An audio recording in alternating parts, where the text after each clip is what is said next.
Hey everyone, it's Eric Jensen. Let's so I feel sports is just it steps down a level when there's no college football left.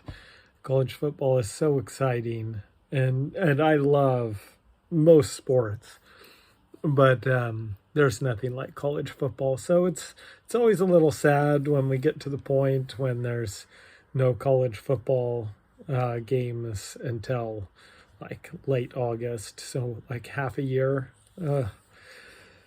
But we press forward. Just any, there's not much pressing news in the world of sports. There's the Djokovic stuff going on in Australia. Apparently, his what is it? Visa just got rejected for a second time in Australia. It's a joke. Don't get me wrong. Of the big three between Nadal, Federer, and Djokovic, I like Djokovic the least. I go Federer, then Nadal, then Djokovic, but he should be able to play, and it's a little bit absurd. But whatever. Apparently, the NBA, I guess I'm going on to COVID, they're going to stop testing healthy players. I read a report on that. So that's good. That's a good step in the right direction. They're just let them play. Everyone and their dog has it. Yeah, I mean, everyone seems to have COVID these days. So, yeah. Oh, speaking of Troy Terry, for this is Anaheim Duck hockey. We're going into hockey. He wasn't on the All Star. I don't know what happened. You can vote for him if you go onto NHL.com. Go on there and vote for Troy Terry because he's top five in points and goals in the league. He deserves to be an all-star, and that was quite the snub. But hopefully he gets on there in the last man voting. I almost doubt that he does. Let's face it, the Anaheim Duck fan base is not the largest, but I think he definitely deserves it. He should have been on there, no doubt. Anyways, and I think Zegras as well, but Zegras is more understandable why he wasn't. But Troy Terry was scoring goals left and right. There's no reason why he shouldn't have been on there. Anyways, go vote for Troy Terry if you feel so inclined. For the All Star game. Trying to think what else. Oh, and why I said him with COVID is because he's got COVID and is out now. Oh boy, yay for COVID. Anyways, let's get on to the NFL games because while we don't have college football, we do have playoffs. And so on Saturday, we've got the Raiders and the Bengals. The Raiders beating the Chargers to get in, and the Bengals winning the whatever is it, the AFC North? I can never keep track of their divisions. I think it's the North, whatever the one is with the Steelers and Ravens and Browns. Yeah. Anyways, Raiders Bengals. Joe Burrow's been really good. They've got the what's his name, Chase, as their wide receiver. He's been good. There's no reason why the Bengals shouldn't win this game. And yet there's something about the Raiders that I like. There's no reason why the Raiders should even be in this situation. But when David Carr is a pretty good quarterback, again, if I'm picking quarterbacks, I'd probably pick Joe Burrow over David Carr. But, or Derek, whatever his name is, one of the Carr brothers. I think the Raiders pulled this upset and win this game and move on.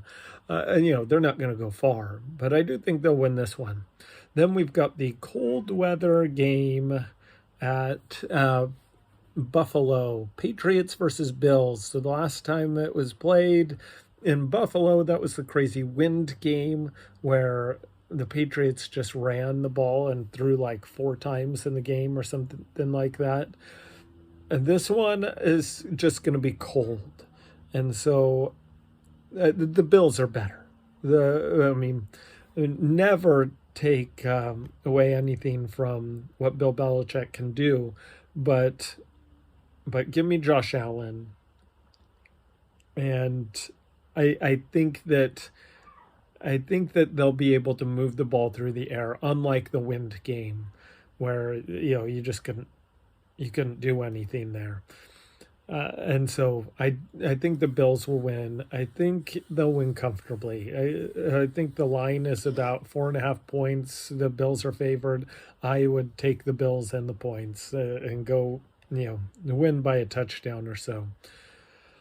So those are the reason why I like the playoffs and stuff is the games aren't on Sunday. I watch them more often.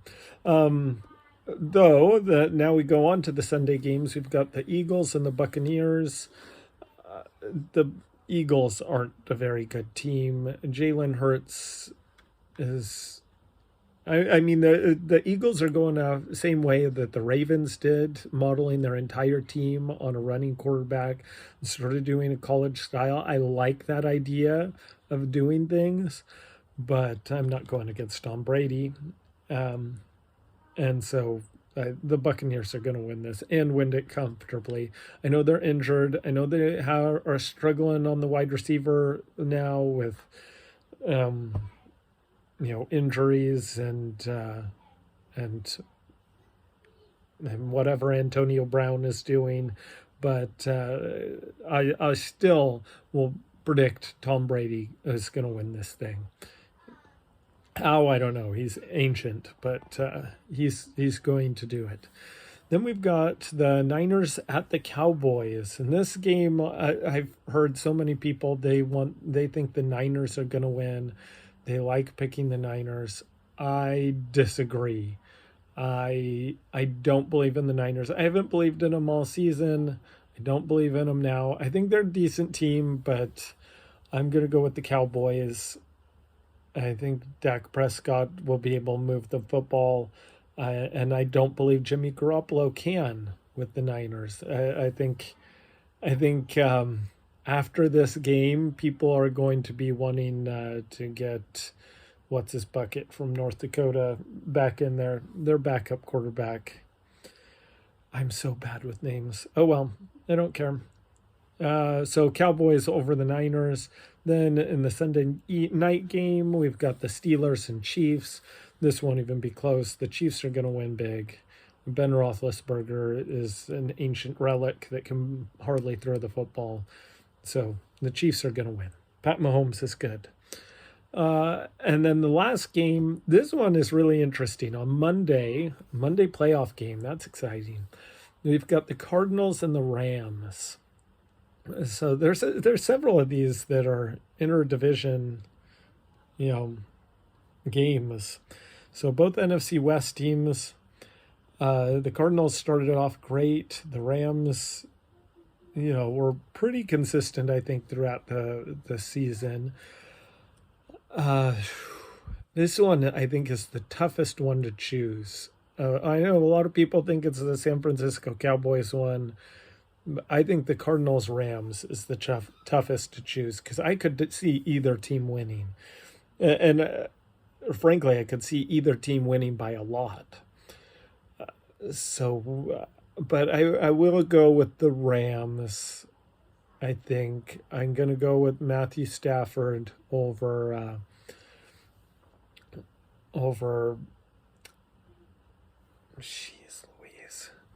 over the Arizona.